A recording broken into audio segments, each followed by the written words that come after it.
Now, welcome to the Digital Activism training session hosted by Bold New Democracy, and our esteemed leaders through the digital world are Matt McGuire, Dan Shatzer, and David Benz, so that we can learn it. It makes such a difference during this period in order to reach eligible voters and to become skillful in other parts of our life that we might want to use these tools as well. So thank you, Dan, Matt, and David, and I hand it off to you. Lead us into the exploration. Thanks for showing up, everybody. Welcome, and hopefully this will be useful. We all know that this coming up election in less than 90 days is probably the most important election that we have faced as a nation since Abraham Lincoln's day. And, you know, prior to COVID, we knew this. Now we are stuck in our houses. We can't canvass, we can't rally, we can't have parades. How do we get our message out? What can we do?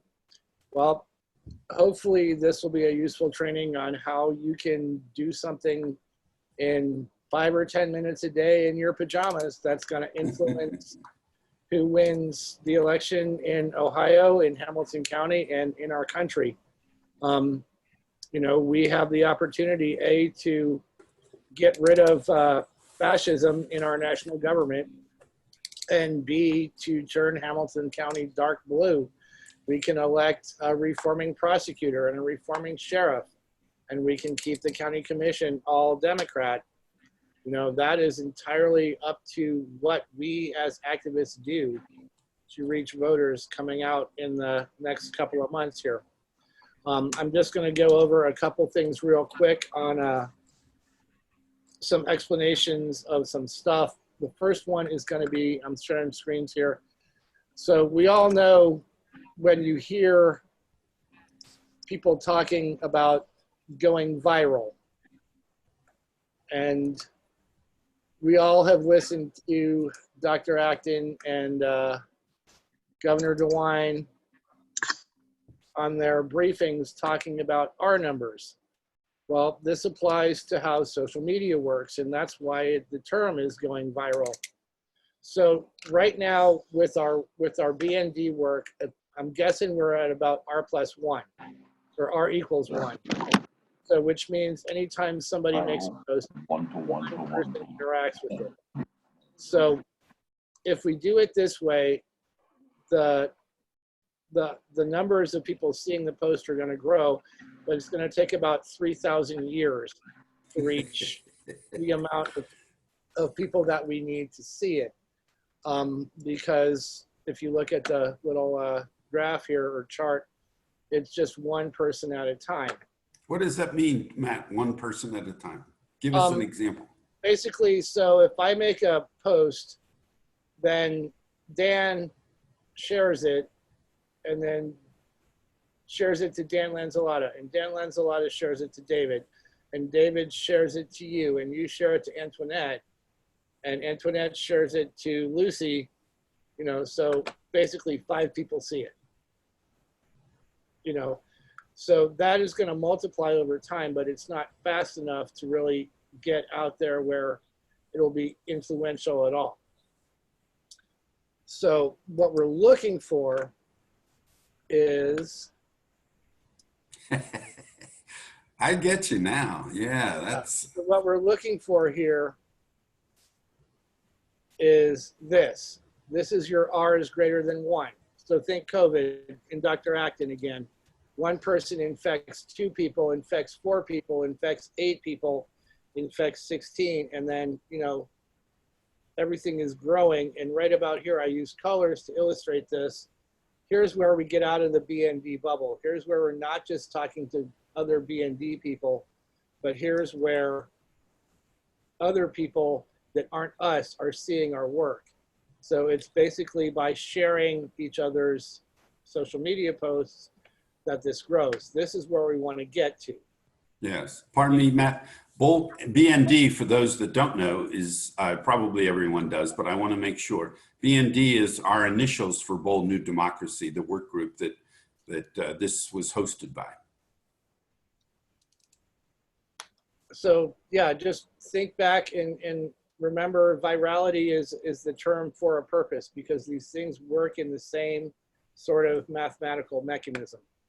And then finally, where we don't want to be, and this is a little bit exaggerated because I couldn't draw it with r equals 0 because that would just be dumb. But r equals less than 1, you know, nobody's seeing our posts, and we end up like the Wicked Witch of the West in The Wizard of Oz over here. We don't want to be there. This is why it's so important when somebody puts something out that we all have to share it. So in reality, that's essentially the mechanism of all social media, regardless of the platform, whether it is, I'm turning off my screen share, actually, yeah. Regardless of the platform, whether it is, you know, Instagram, Twitter, Facebook, TikTok, whatever, it has the same mechanism behind it. It's all built on people seeing it and sharing it. So if you see something that one, you know, some other member of Bold New Democracy has posted and you don't share it, it doesn't get out. There's not a whole heck of a lot of points in us talking to each other. We're already all going to vote. You know, we already are all going to vote for Charmaine and Fanon and Joe Biden. That doesn't really move the needle. We need to be able to spread this outside of the BND bubble and into the larger Hamilton County, Ohio, United States sort of ecosystem. And that's really the point of doing all this. And with COVID, when we can't go out and have a parade or a rally, we can't go down to, you know, Mad Tree and hear Kate Schroeder give a speech. This is how we can reach people. And so I'm going to do another little screen share here real quick and show using Twitter a good way of how this works. And you know, here's the mechanism for how to make this happen.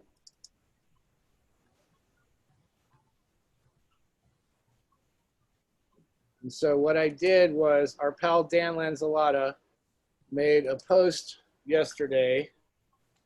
And so can you guys all see that? No, we don't have screen share yet, Matt. Okay.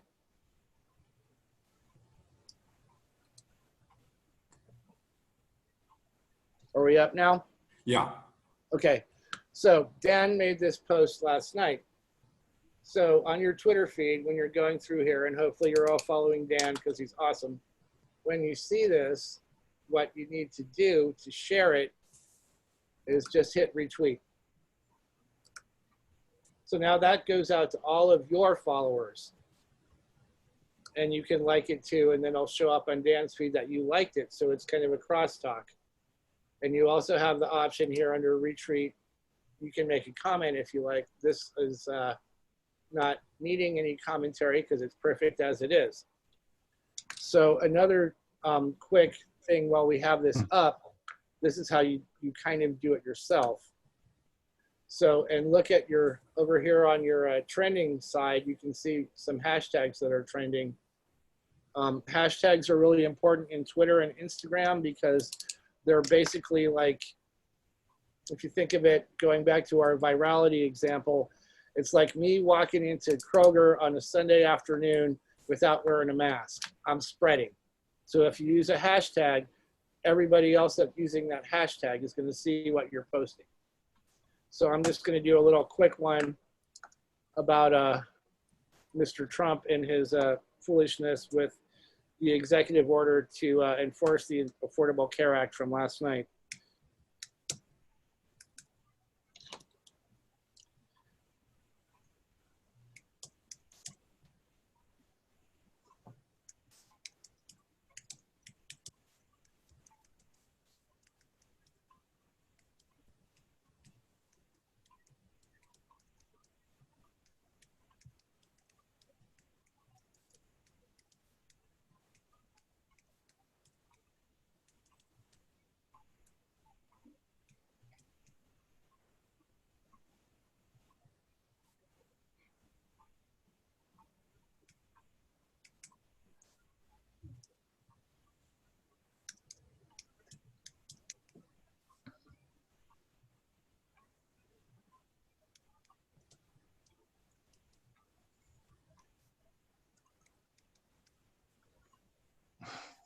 So there, I just dropped that into 2 hashtags, which means there's a few thousand people in the United States that are going to see this.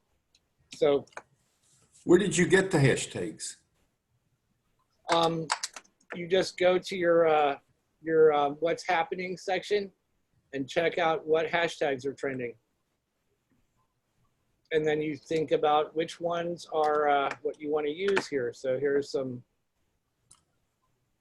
or you can make up your own if you like. And hopefully, you know, like I've been also doing on the BND Twitter site, I've been trying to do a Line the Avenue one for every Sunday when we do the Line the Avenue. So, but for our purposes, the best thing to do is try to find something that you think what you want to say fits into, and then pop it in there.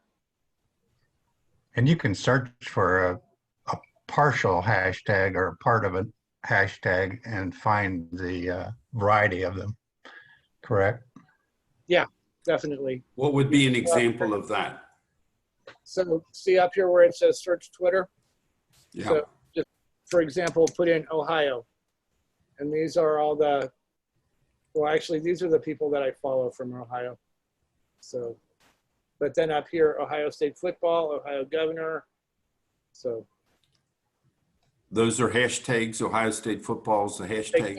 yeah, a lot of them are going to be associated with hashtags. Or so, okay, here's a better way to do it. Hashtag Ohio. And these are all the people that are tweeting about hashtag Ohio right now. Except for don't spell Ohio wrong. There we go. Hashtag Ohio GOP, hashtag Ohio Speed Week, hashtag Ohio. So you can search hashtags pretty easily. And then if you use a hashtag in your tweet, what happens to your tweet regarding that hashtag? Everybody that is either looking at that hashtag, so let's go back to here where we're back on our, so I just clicked on this randomly, but house one is the hashtag. So everyone that is tweeting about this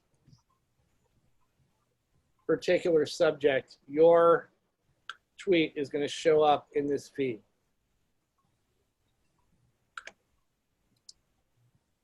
So if I'm going to go down here where it says hashtag vote out racism. So click on that. If I tweeted about and use this hashtag, anyone that clicks on that is going to see your tweet as they scroll through. Wow. And there might be hundreds of those. It might be thousands, you know, and they're like, so for this one, we're hashtag Friday Night Massacre. There's 5,000 people that have been tweeting about this. So that's how you just, it's like I said, it's walking into Kroger without a mask on a Sunday morning. You're spreading, and that's what you want to do. So does that make sense to everybody? Am I getting through? Well, let's see if there's questions. Good question, point, Matt.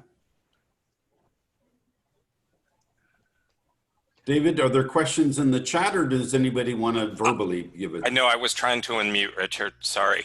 Sure. Yeah. So one of the questions, this is a good question, was, you know, if I tweet Ohio GOP, am I now on their list?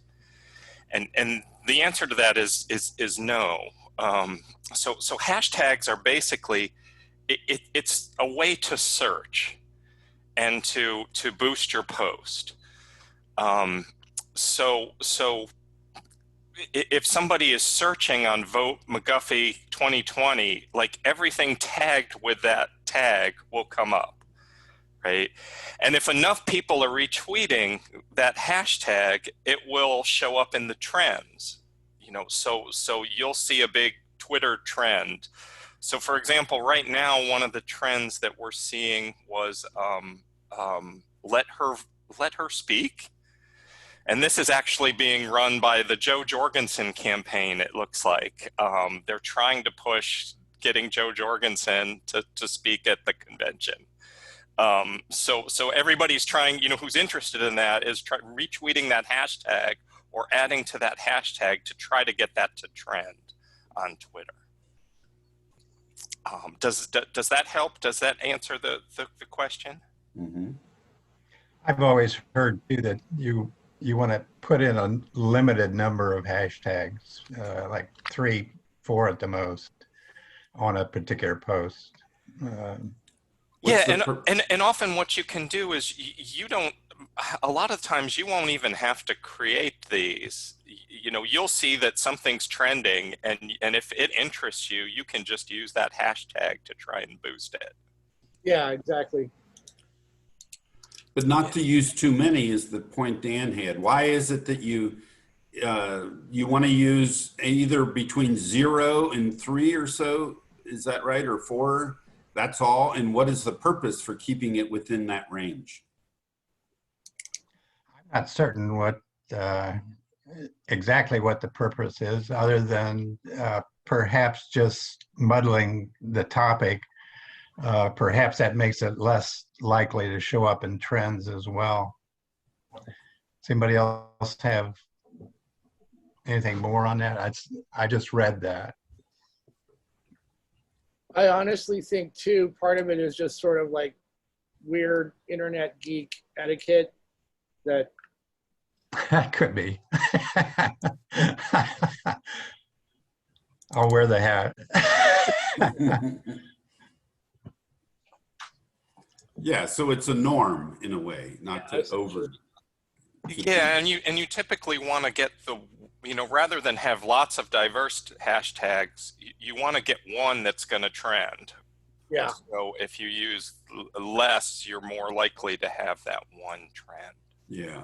Yeah. So that's really, you want to like pick your targets essentially and try to hit the spots where you think it's going to get the most exposure. Yeah, and I suppose while doing that, if we reach the same person over and over again, they may start following you. And that's also how it's going to spread Exactly. outside BND.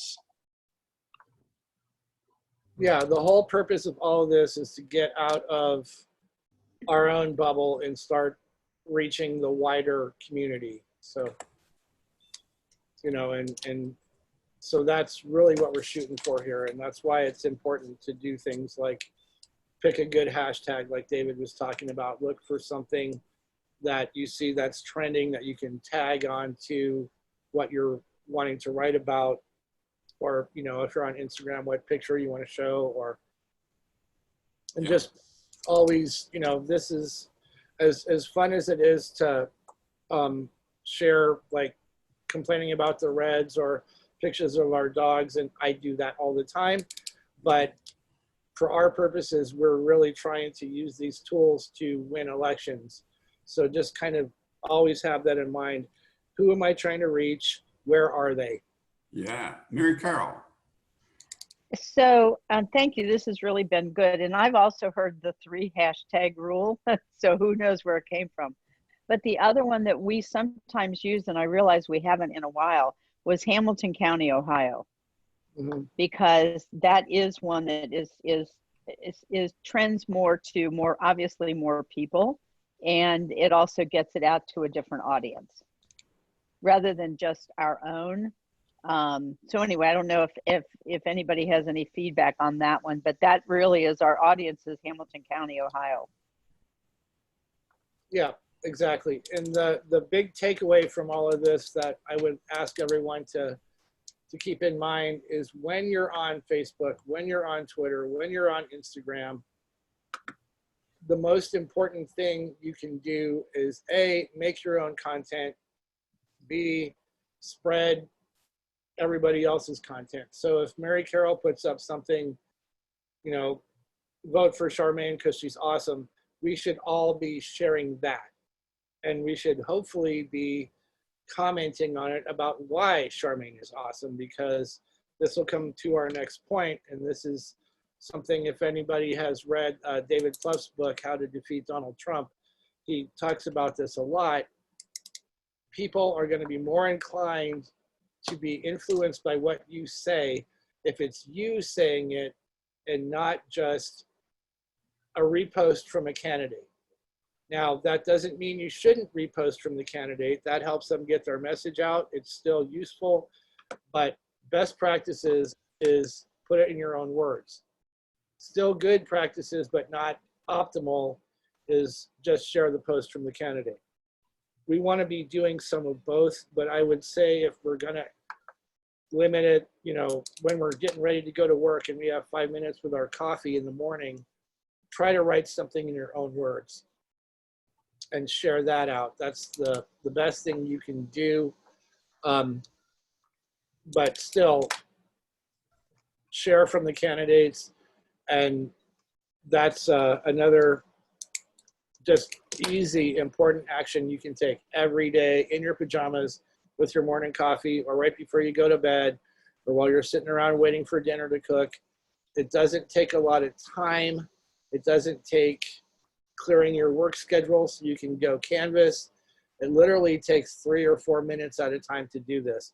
But it's really important, especially during quarantine time, that we devote those 3 or 4 minutes and make sure that we do this, because otherwise, you know, the other side is doing it.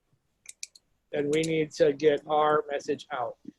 How do I boost my confidence to be, if I'm thinking I'm going to post something for just a few minutes here, like you mentioned, it doesn't have to be a big production, but I still have to boost my confidence that, number one, I have something to say that makes a difference. And two, that I'm not going to make a fool of myself by doing this. So part of it is saying something. Do I really, am I worthy to say something? And then secondly, am I ready for any flack that might come back at me because of it? My turn back to you, Richard, would be when you go knock on somebody's door with your candidate literature, how do you boost your confidence for that? It's the same thing. Well, I've got that little literature in my hand. I'm not really, I guess I am saying hi, and I'm saying, you know, are you planning to vote or thinking about voting? And so it's a little bit easier, but you're right. It isn't all that different. It's really, you just have to hold your nose and jump in the pool. I mean, it's hard. All of this stuff is hard. It's really hard for me because I am an introvert to go knock on somebody's door. I feel much more comfortable writing something than I do saying something. Yeah. And that's going to apply differently to each person. But when you get down to it, you know, we all have to do what we can do. And like I said, if you're not confident in your own voice, it's still good to just share what a candidate says. Yeah. And then maybe tag onto that. You know, if, for example, you know, the post that Kate Schroeder had where she had found another polling organization that had moved her race through a toss-up. So share that and write, awesome job, Kate for Congress. There you go. You started. You took the first step. Yeah. And it will get easier from there. Right. Terrific. Are there more things from the chat that you want to share? Maybe all of us aren't following the chat. I feel like there's two conversations if chat is overused. One is the chat, and then I'm not paying attention to what people are saying, or I'm paying attention to what people are saying and not following the chat. So how do you blend that, David? Oh, well, so I was just going to say, Antoinette had a good question in the chat. She was asking about the difference between retweeting a candidate's message with her comment and creating her own tweet about the candidate, which carries more weight. Yeah. David Pluff would say creating your own tweet about the candidate would carry more weight, and I think he's right. But I would also say if you're more comfortable with the first one, do that. If I can respond, as an avid Twitter user for over 10 years, I would say mix it up a little. If you retweet with the candidate's post, they see the candidate's profile, their picture. They're probably more likely to click on and start following that candidate as well. And that is definitely better than just hitting the retweet button, because if you're just scrolling through your feed aimlessly, I think you skip right past a lot of that. So, but then certainly creating your own post, you know, that's out of nothing. So no one was going to see that. So yeah, that's obviously all good. So I'm going to talk about messaging as well in a little bit, and basically how to frame messages. And my experience is they don't always get a lot of reaction, negative reaction, because they're designed to ask people to think about things. Try not to attack their ideas, but look at things from a different point of view. Mm-hmm. Yeah. So Dan, Matt, oh, go ahead. do you want me to do the video stuff? I was going to say, you want to go ahead with so this is a little example of how to do something that, once again, you can do in your pajamas, but it's in response to Mary Carol's request for videos. So Dan and I both put together something, and now, Dan, you want to go ahead? All right.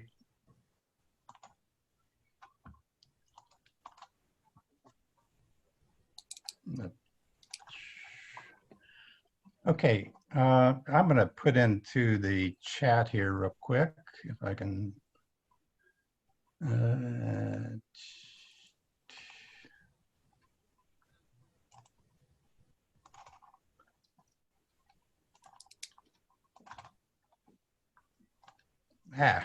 Get out of there. Well, let's see. I'm trying to put something into the chat and I'm not seeing it right now. Okay, I'll put it in when I'm done. Anyhow, here is I'm going to give everyone a link to a folder that's created out on Google Drive. I'll put it in the chat in a little bit. And you'll see all of these documents, and at the very top, there's a folder there called Frameworks.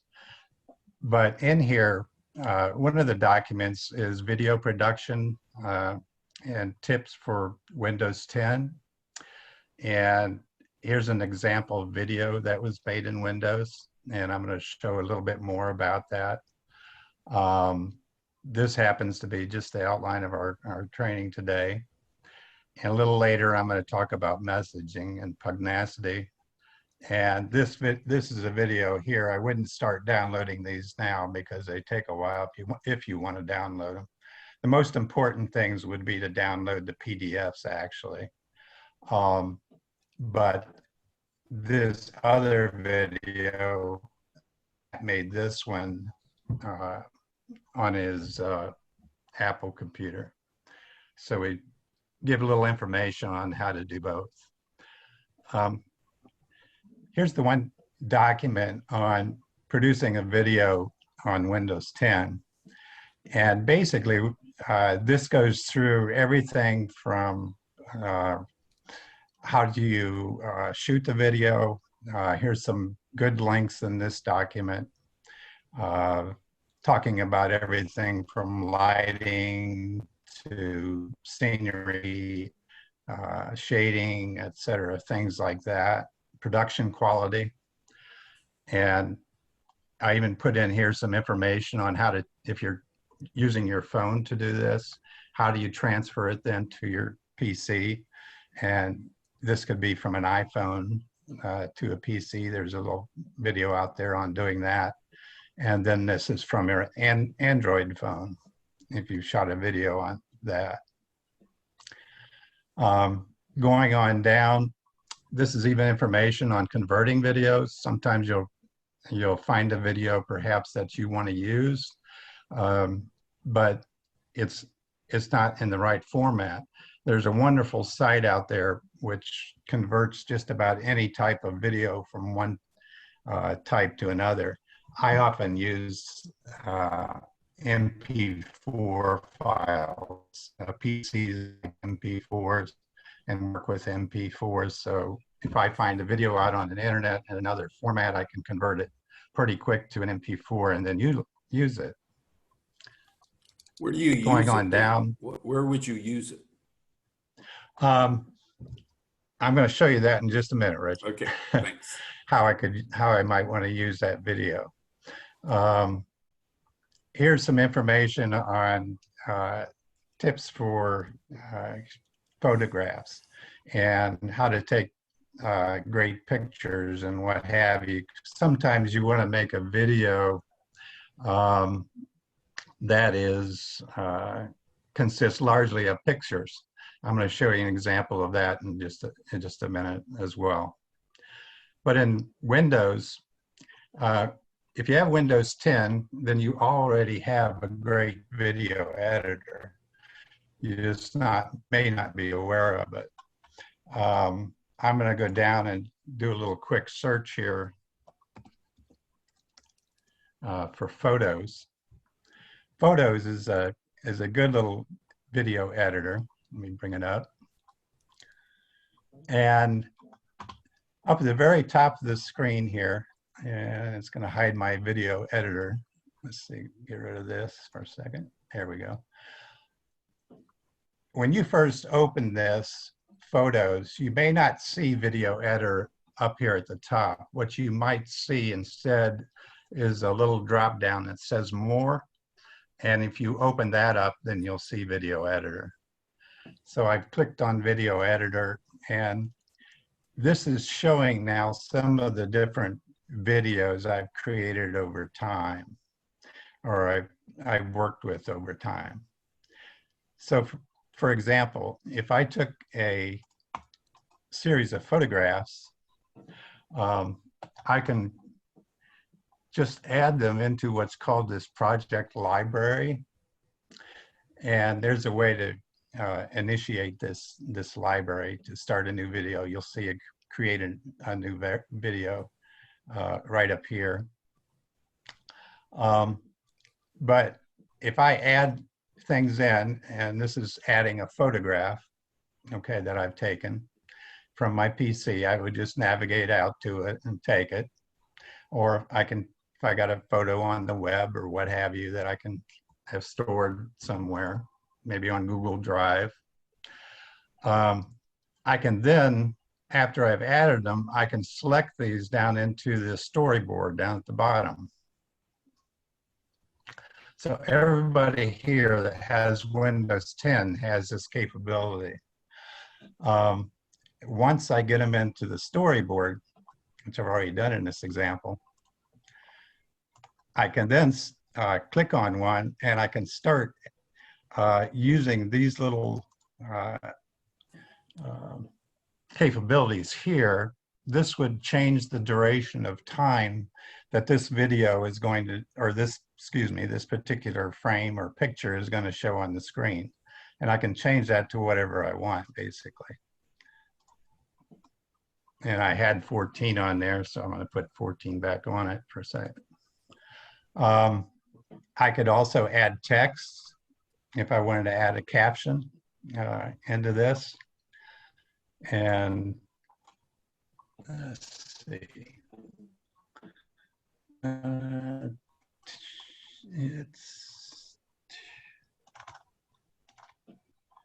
I've forgotten that. Oh, here we go.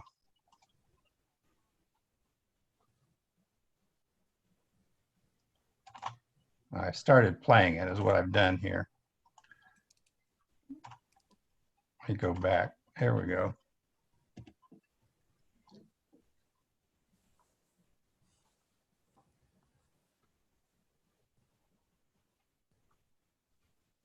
Here's my text over here. Okay.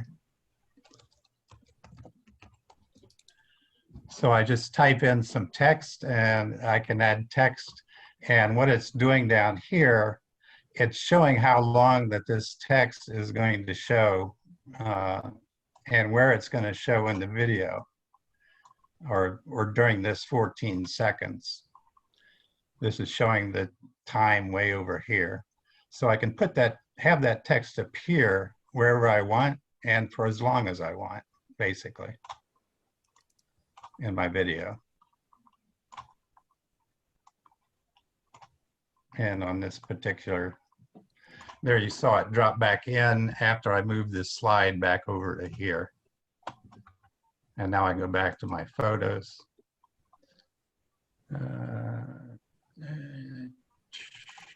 And I didn't save that. So I'm just going to go back as it was. Now I can go along and do the same thing for every one of these. And I can add in different effects if I wanted to. And my effects are hidden over here. Here are some of the different types of things that I could add in. And I'm going to show you these in another video in just a second. Adding the effects.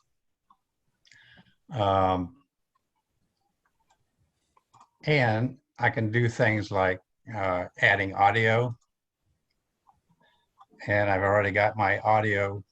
This is an MP3 file, which I've added. And right here is, if you have an audio file, I would do the add right up here. And I can do the same thing with that. I can play it as long as I want. When I first started doing this, I thought, am I shortening the time that I'm going to hear this? In other words, am I speeding it up if I make it real short?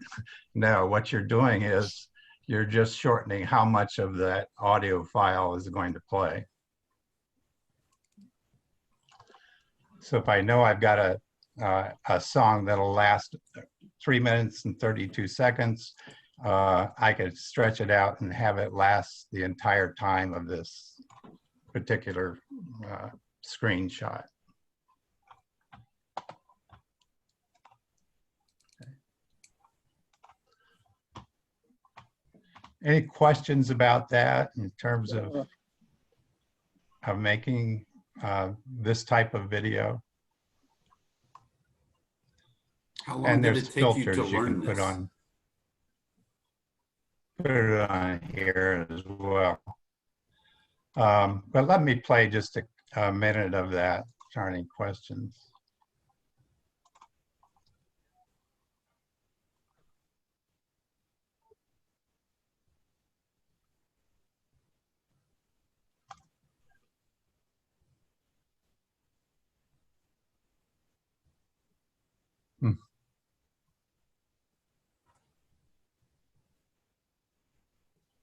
We're not hearing anything. Is there sound?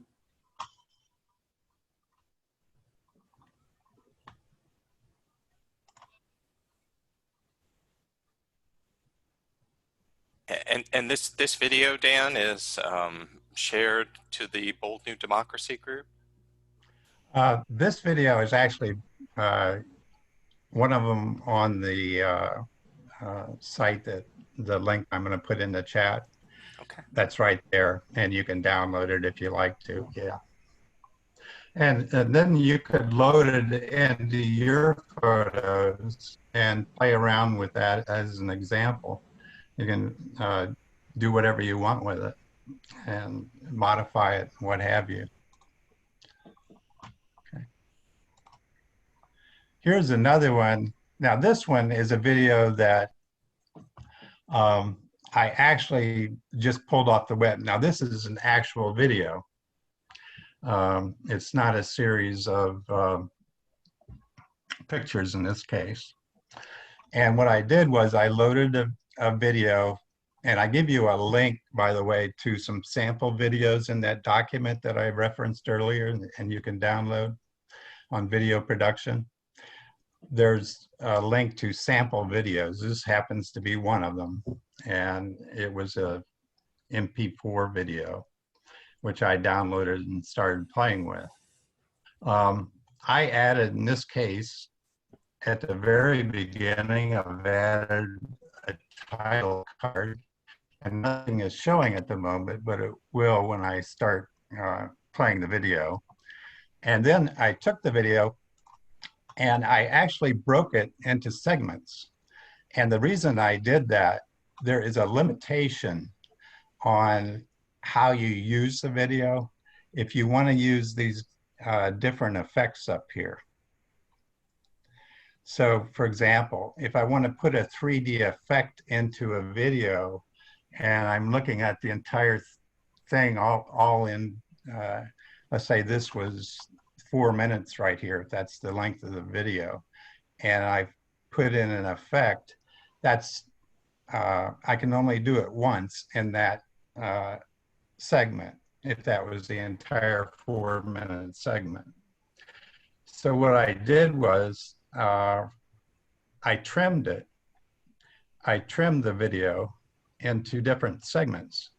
And I'm going to play this in a second, and you'll see that it doesn't even look like I've done anything as far as interrupting the video. It still looks like it's a just one entire video, but it is really split into segments here in my video production. When I finish it, it will just be one video, but right now I'm just working with segments of it. And in these different segments, I put in different text, or I put in some motion, or I put in a filter, or I put in an effect of some sort. Now I did this just to explore how to put together a video. I did this some time ago, and you can, when you actually want to do this for a political reason or what have you, of course you can, you'll find that there's all kinds of different effects and filters and motions and et cetera, things like that that you can add. Now let me start this little guy.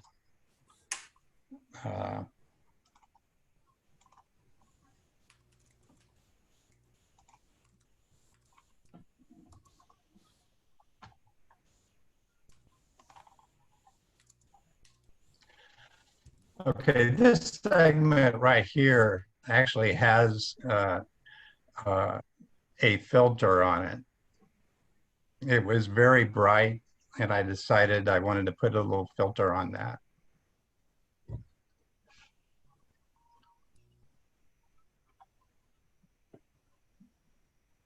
And there the filter went away. So there's sound with this, Dan, that we're not hearing, is that correct? Yeah, there is sound, you're just not hearing it right now. Okay. There was some lettering I had just added, it went by. And I'm gonna jump up. I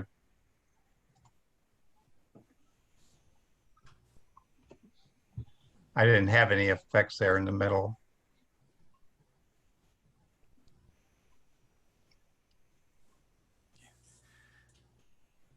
Hey, Dan, one question from the chat. Yeah.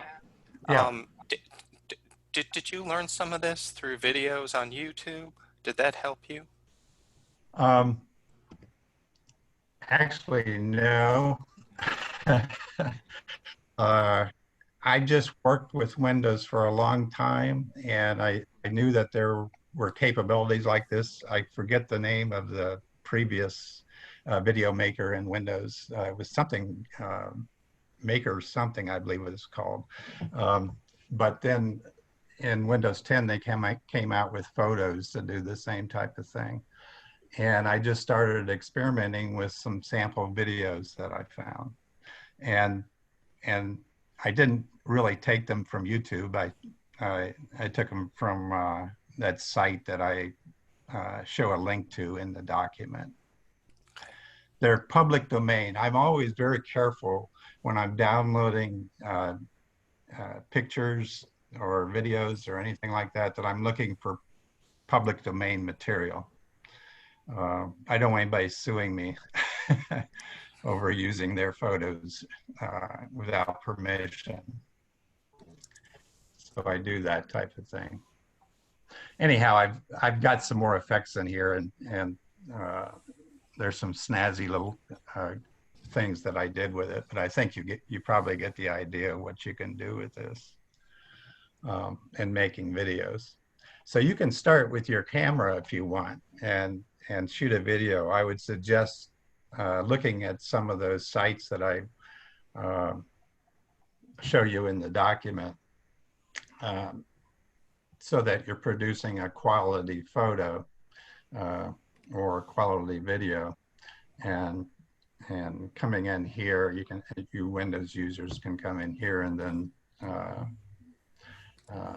modify it however you would like. Any questions about And then when you're done, you just click finish video up here, and then that stores it as a video. Here's something initial. I will play the end real quick because I wanted to put a funny on there. So.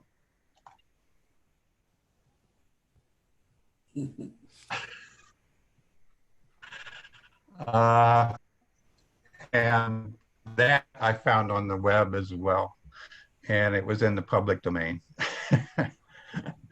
So I can, in other words, I can piece together different videos.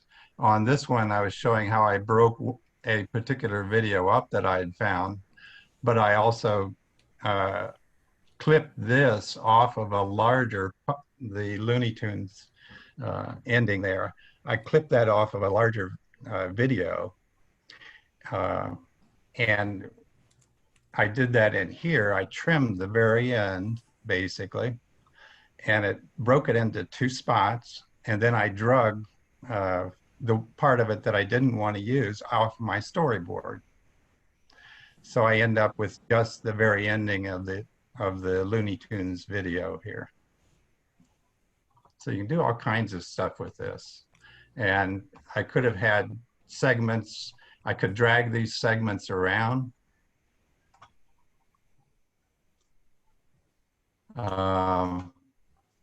Would be good if you're shooting different videos, you're putting them together. You want to get the sequence in a certain way. And there might be a part of one video that, oh, I wish I would have shot that first or something, and you can trim it and move it, and just all kinds of stuff you can do with this. Dan, another question from the chat. Yeah. Someone's asking about how you find public domain material. I go into Google and literally search public domain and the word video or photos. But I've helped you with that as well. In that video production document, there is a link to one of the to about 4 sites that are really good for finding public domain material. As far as photographs, the best one that I find is that I use is Unsplash. Just go out to https://unsplash. And it might be unsplash.com, but the link is in that document as well. But Unsplash just has thousands and thousands of photographs. You can find them on just about any topic. If people have noticed some of the pugnacities that I've put out there, a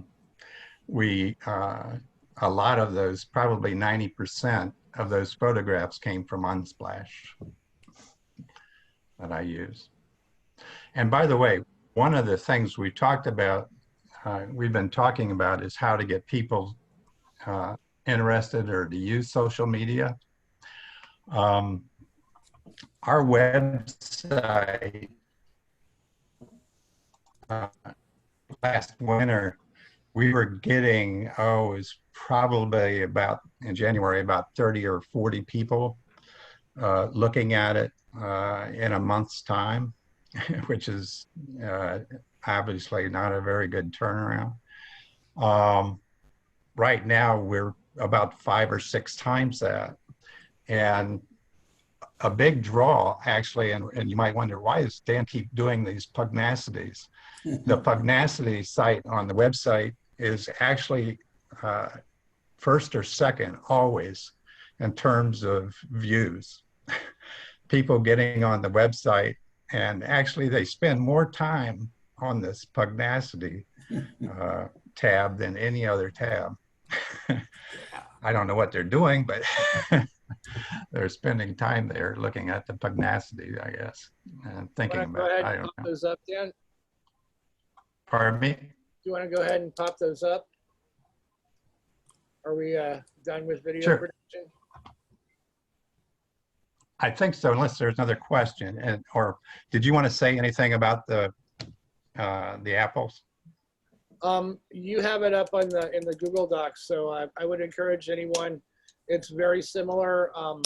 Just go in and watch the Apple video and contact me if you have questions.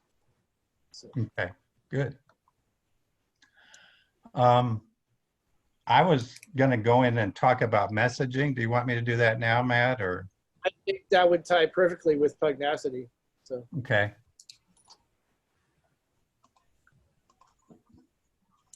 Now that you brought it up and all. Okay,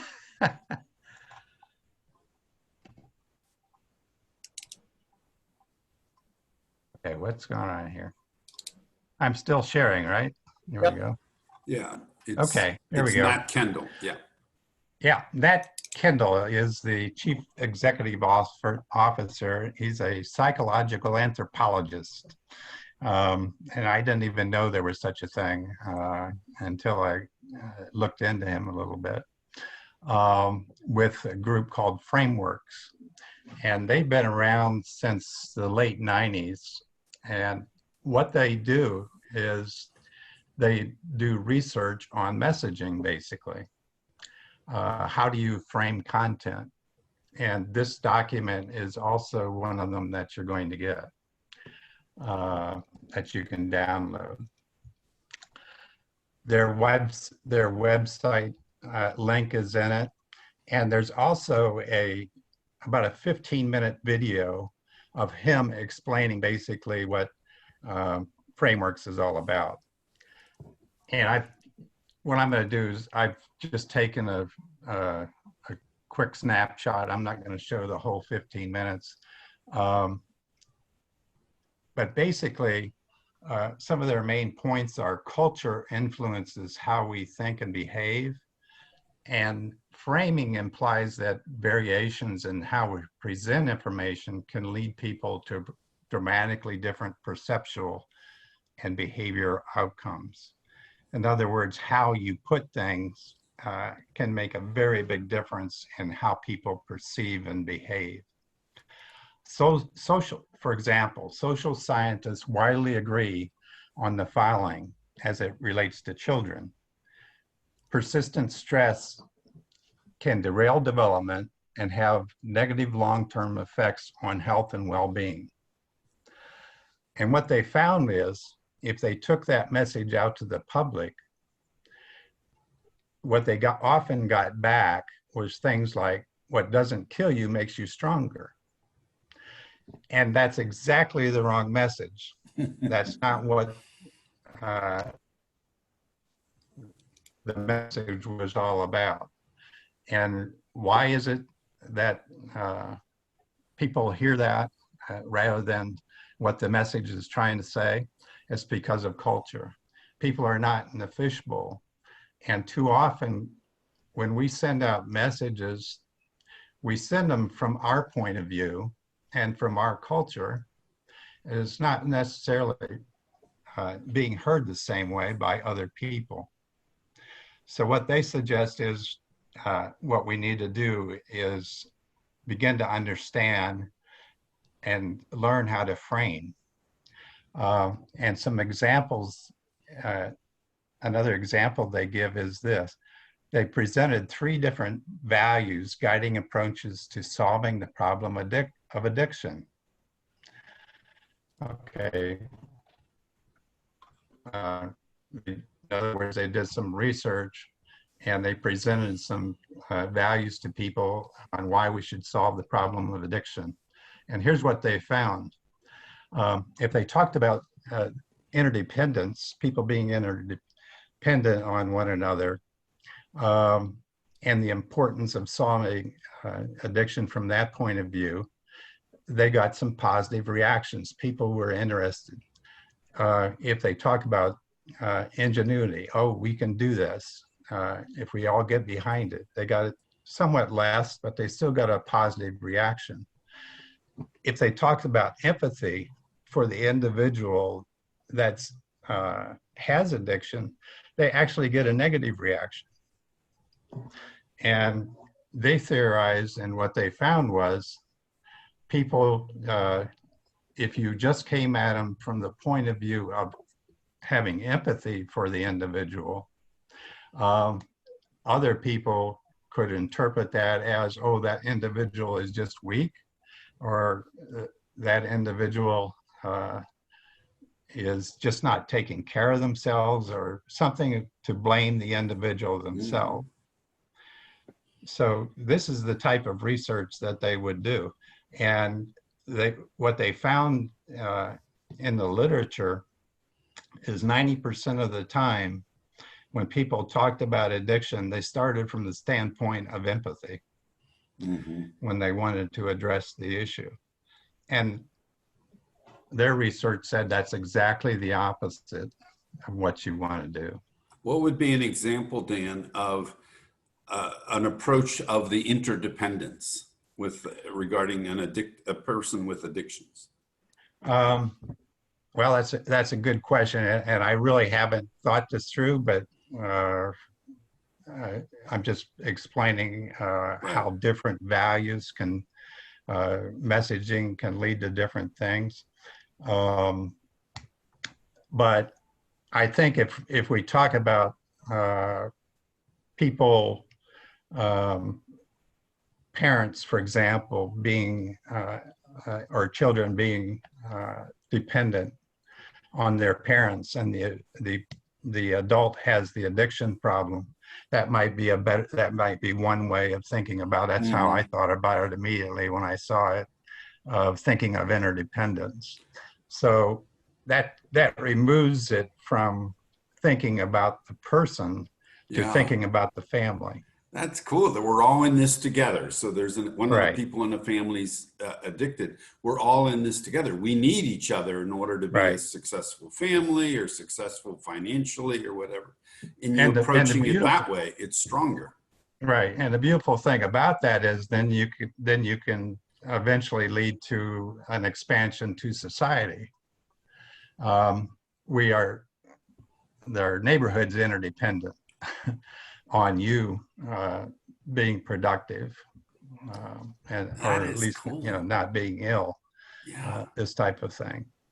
That's so much different than the typical response that comes to mind, which is to the empathy, to feel. Of course, you could be critical, which probably doesn't work at all. You can be blameful and shaming, which isn't there. But the empathy is regarded as a positive, whereas their research is, if I'm hearing you correctly, the research is that these other two approaches would be much more effective to reaching. Framing it that way is much more effective to reaching the addicted person. Is that the? That's exactly right. That's exactly what they're saying. It takes the focus off of just the individual with the problem. And I think you're right. There's a certain amount of shaming that goes on when that type of thing is done. Yeah. Again, this individual is just weak. There's something wrong with them. My family's not going to be involved with something like that. Yeah. So if we would shift that from addiction to law and order communities versus safe and just communities, because Charmaine and Fanon Rucker are approaching it with the messaging of we want safe and just communities, and our current president is talking about law and order. Here again, we have, we could look at it from the interdependence, ingenuity, empathy approach. The law and order folks would not have empathy for people who are experiencing injustice in the system. But if we look at it through the lens of the people who are experiencing injustice, and look at how interdependence, when we all have healthy communities, then we all benefit, kind of approach. Would that be another way to interpret this? I think so. I think that's a perfect example, Antoinette. What you want to do is, in your messaging, you want to share something that can be expanded rather than narrowed. If you talk about empathy, you're narrowing the argument. If you talk about interdependence, you're expanding it. Yeah. And what you just said is exactly the same thing. If you're talking about crime, you're talking about criminals, law and order, that type of thing. You're talking about the bad guy. Right. If you're talking about safety, things like that, then you're talking about something that other people want. There's I've got some other examples. I had one in pugnacity I just put out the other day, but I'm going to get into some of those in just a second. But that's a wonderful example. Now here's a document that I also have out there. Can I ask a quick question? Yes, I'm sorry. No. I loved the discussion just with you and Antoinette right now. So in what you're saying here, what would your suggestion be on a messaging that is somewhere between the, justice and safe communities and the word law enforcement, based on what you just showed us? I'd have to think about it. So well, you'd have to think about the values that touch people, like interdependence and things of that nature. And that might be another, I guess even interdependence works with that. If we can talk about positive things in the community, people being an addition rather than a subtraction in the community. Right. That's another way of looking at it.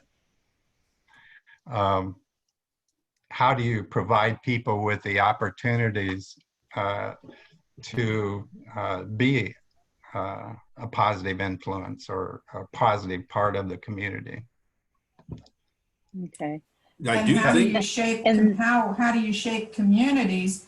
Everybody wants a safe community. Everybody wants justice, because when we have dictatorship, we lose justice. We get people treated unfairly, no matter, unless they're in the in group.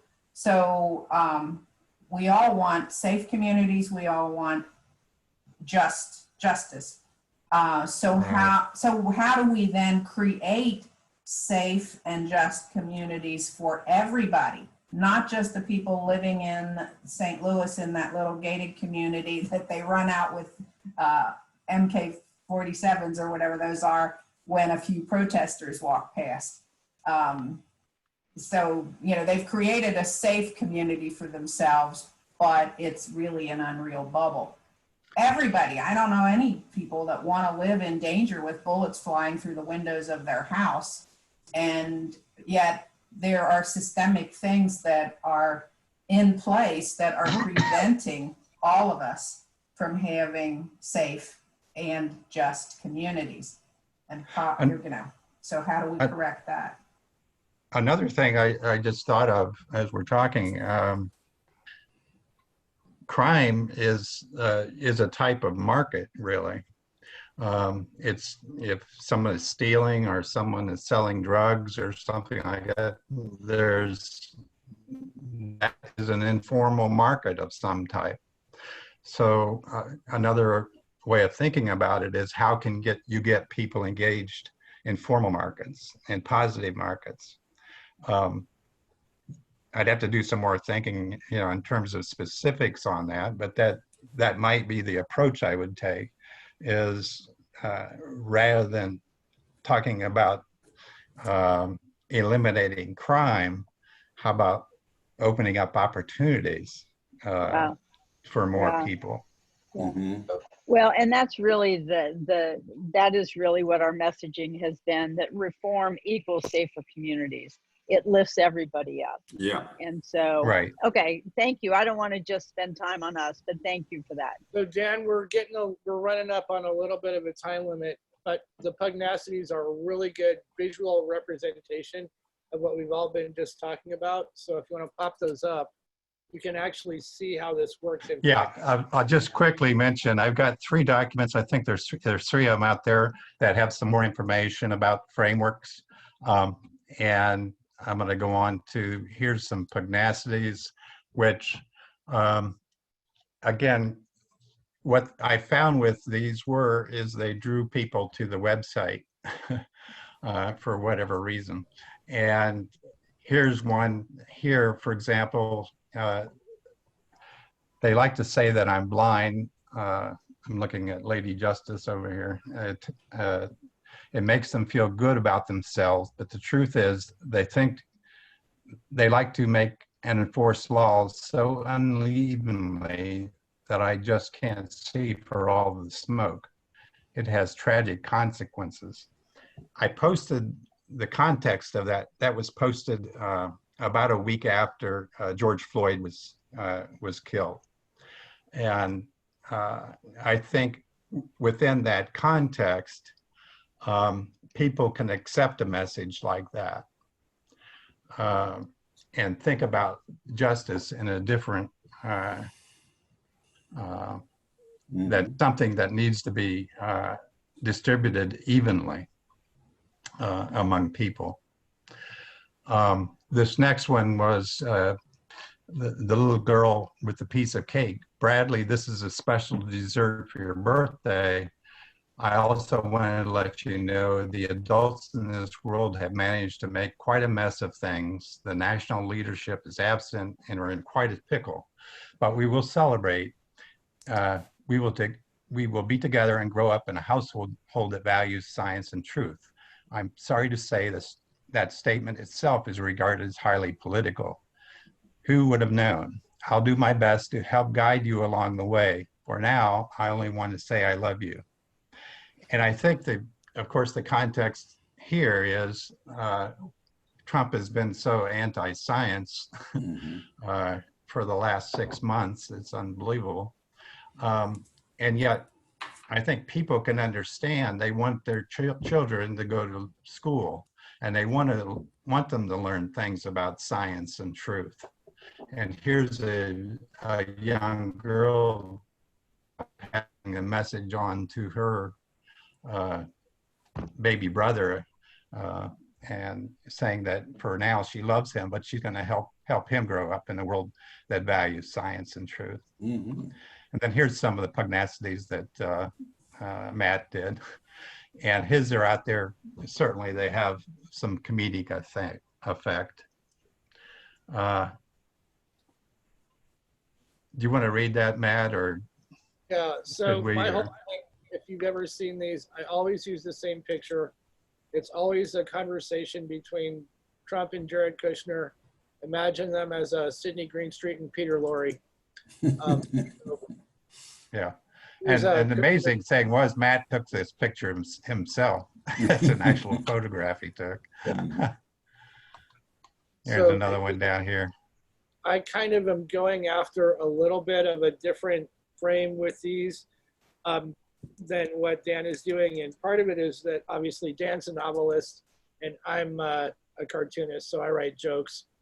But I think this kind of angles into where we're talking to somewhat different audiences a little bit. And this is a good valid point because people are talking in the chat about some of these same things. So what I'm trying to do with these is obviously get people to maintain their level of hatred for our current fake ass president, but also to talk to some, I guess, moderates, you might want to call them, and remind them what the current GOP stands for. So that's where I'm going for with that. So basically, my whole thing is to make snarky jokes about Trump. And how does that fit? How does that fit in, Dan, with the frameworks research about ways to influence? It might feel good for us, but how does it influence others regarding frameworks? I think that we present these the way I position his comedy is we present these as something that's pugnacious and not necessarily truthful. If you go out to the website where most of the public are going to see this, we're putting it up front that, hey, we're just having some fun here. But it's still drawing the people in, and they're reading them, and hopefully they're getting a laugh about it. So we're framing it from that point of view.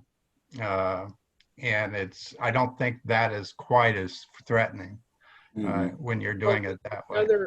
The other way that we think about it is, so if you think about like, my post is, here's the problem. Dan's post is, this could lead to a solution. So they are definitely meant to work with each other. Yeah. Okay, I put in the chat the link to the Google Drive, and I also have my email address. And I'd be glad to discuss with anyone if you have an issue and you want to, excuse me, put it into some frame. I would certainly think about it and give you some ideas. Terrific. How I might frame something. And perhaps there might be a person or more who doesn't know how to save chat. That if you go down to the chat and look at the three little dots together there, you click on that, and then a little window will come up, save chat. And with those three little dots, when you're down at the bottom of your chat there, and then that automatically opens up a folder in your documents, or whatever it might be called in your system. In mine, it's just called My Documents. There's a Zoom folder that automatically opens, and then that particular file for this particular session is in that folder. So it's an easy way to save your chats. They have all these links and things that are posted, questions and comments. Yes. In a Mac, it shows up in documents, and it's a text something or other. I stumbled on it. Now I know to look for it. Yeah. Great. And could I just add, my own experience is that it works better to copy and paste things, because sometimes things get lost out of the saved chat. So copy and paste out of the chat. Yes. Good. So more questions, comments. We have about 9 minutes. We do like honoring starting on time and ending on time. Who's next? Anybody have any other questions? Just, we both are always available for anybody that wants to contact us for in-depth, more discussion on any of this stuff. And Dan doesn't so much, but I write a crap ton of stuff on our Facebook group about this kind of thing. So just get in contact with me, and we can pass on any info that you might like, or with Dan. So let's talk about face. Well, I have a question for Matt, because I have shared with him that I do not like posting on my Facebook page. I have relatives who are very ultra right, and so I get mean messages from my own cousins. It's heartbreaking, but I do send Matt things that I would like him to post on Bold New Democracy Facebook. And so is it okay if we do that sort of thing? Will you humor me? If you don't feel comfortable in any particular spot, don't be there. That's perfectly fine. The one point I would like to point out to everybody, as far as Bold New Democracy has 2 different Facebook groups. One is a private group, one is a public group. If you want something to be seen by people that aren't us, it has to be you has to go in the public group. So keep that in mind. And Antoinette, you can put your family into a separate Facebook group. So then you wouldn't send to your family. You would only send to the rest of your friends. They would be separate. I know. And then I have over 500 Facebook followers. And then I have another group of friends that wouldn't want the political stuff either. Yeah. And then I'd hit 3 groups of Facebook people. Yes, I It's know. more than I think I can handle. at And this point. Andrea, you had a question about Facebook too, and you'll have to unmute to speak about that.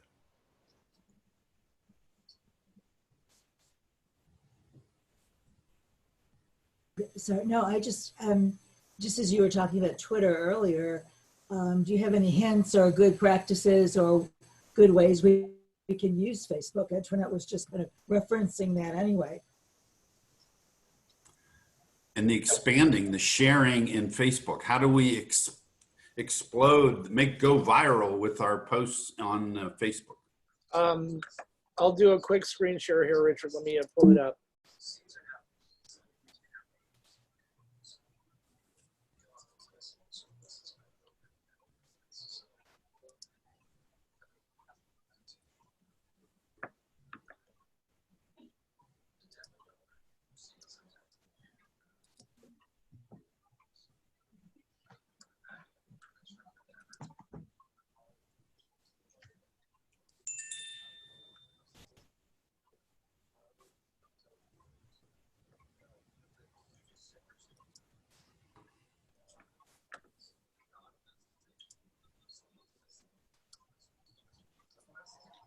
Best possible thing everybody can do is, okay, 2 things. I'm just going to use the example here of this post that Elaine shared a while ago. Bam, bam.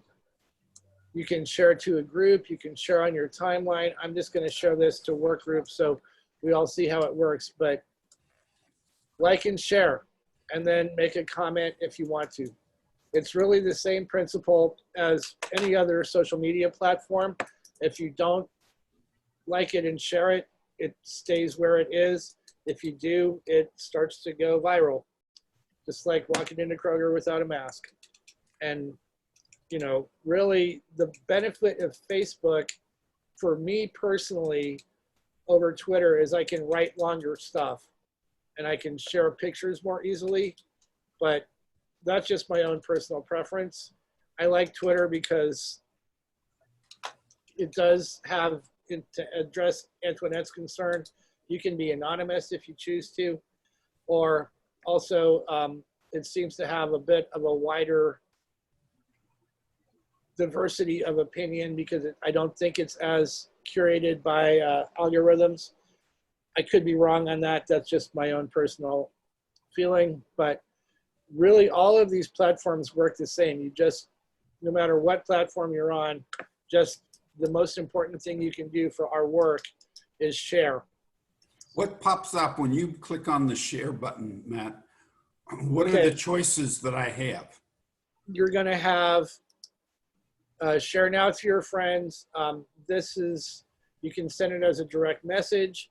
You can share in a group like Bolton Democracy Work Group or Northside Dems or Greater Pleasant Ridge Dems. Greg is really good at this. He is in every progressive Facebook group in town.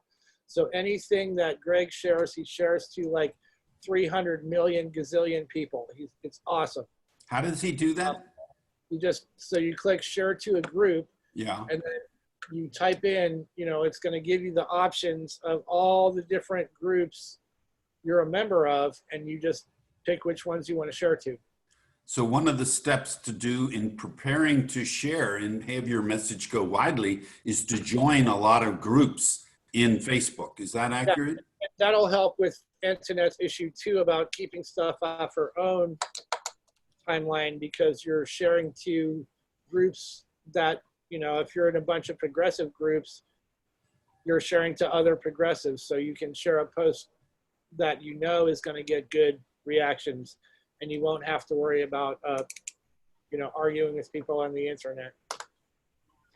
I'd also like to say that it would be nice if people would make comments. Yeah, commenting is when great. you like a post, don't just click like. Say something, because I think what that can bring discussion to it, catch other people. I always read the comments when I see a post. So I'm hearing what other people are thinking, and and that's a positive thing. And if I want to join groups, how do I join groups?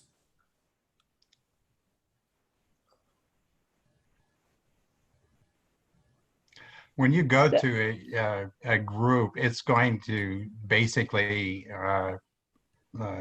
give you an opportunity. Like Matt's already a part of the groups, but if you're aware of a group, you can search for it, and you can search for any part of the name actually, and there's a good chance that that group's going to come up. And then when you open it, there'll be a way to join it then. The other thing you can is on your feed. It's under where it says explore over here. It'll show groups, and then it'll open up. So based on the other groups that you're already in, it'll give you suggestions of groups you may want to join.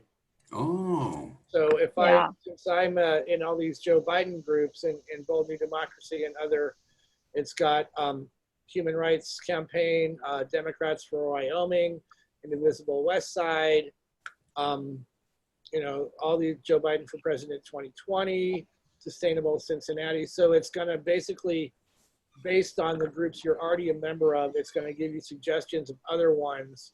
There's Jessica Miranda for Ohio. So it'll give you other suggestions of other groups that you might want to go ahead and I find that, repeat that once more. Where do I find how that whole group? Your feed, not Bold New Democracy. It's going to be on your own personal feed, and it's going to be, there's going to be a page that will say, we go back to it. So down here where it says explore. Oh yeah.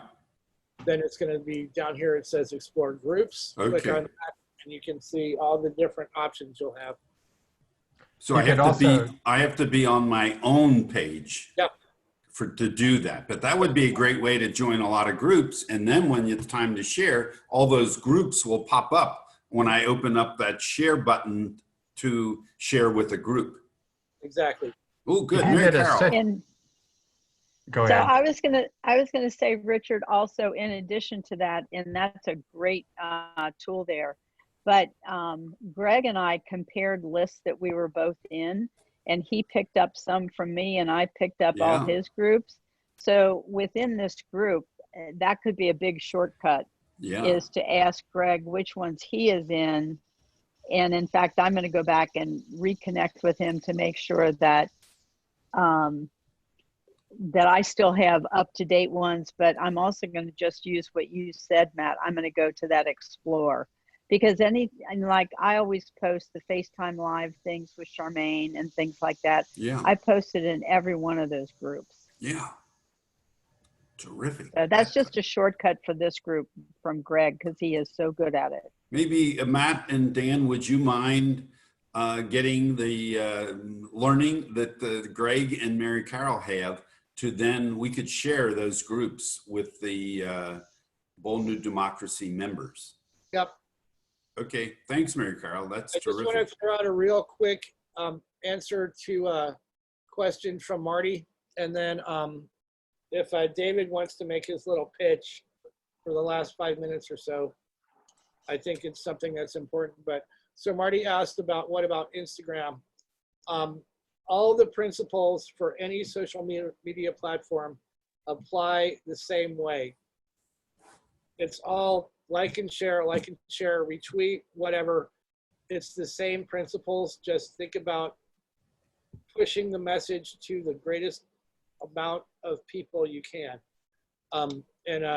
Follow Bold New Democracy on Instagram, because Dan Lanzalota and Faith are doing it, and they are awesome. But the principles for any platform are the same.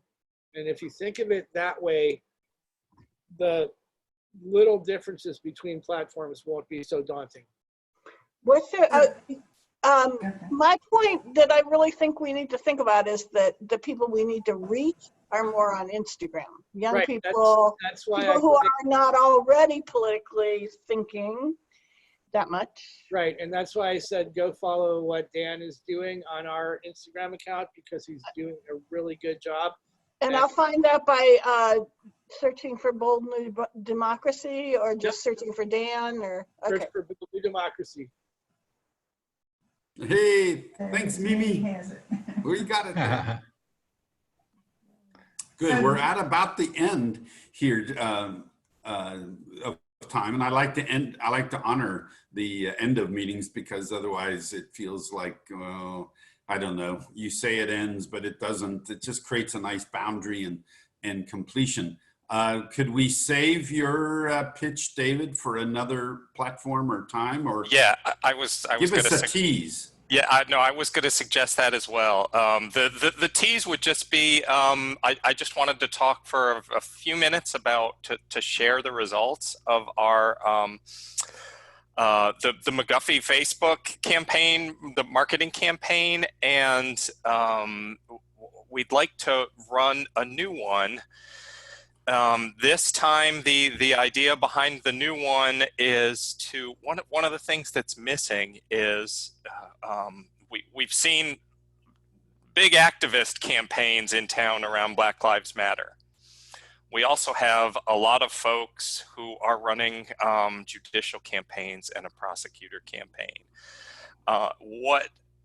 One of the things that I think is missing is connecting the importance of those offices to the movement and to reach the people in the movement and to let them know that these things are important. And so that's the campaign that we would like to run, and I can talk about that at one of our Tuesday meetings or whenever works, Richard. Okay. And I'll follow up with you, David. Yeah, we want to make this happen, and the timing as well. So that's another campaign. So maybe what we'll look at is in 2 weeks on a Saturday, if you want to, Mary Carol and David, we could, because I think it's important to learn this and to do it, and we need to raise some money. Is that right, David, in order to pay for the campaign? Yes. That would be the thought. I'm willing to. My offer to help seed this time was going to be $1,000 initial seed. Whoa. So because I think it's worth it, and but would love to, to add to that and to grow it. So. Ooh, good. Yeah, thank you, and we'll follow up with that very much. Thank you so much, Matt and Dan and David, for managing the whole time. Thank you so much. Yes, thank you. We'll have the recording available in the Bold New Democracy Notes and Actions for anyone that wants to click on that, or if you want it even faster, zip me an email, Master, and he puts the recording there. Nikki. Quick question. When in the recording, can people read the chat notes? No, you cannot. You cannot. Okay. No. Right. So do you want to stop the recording now? Yeah, let's do. Do you want to do that? Okay. Yeah. And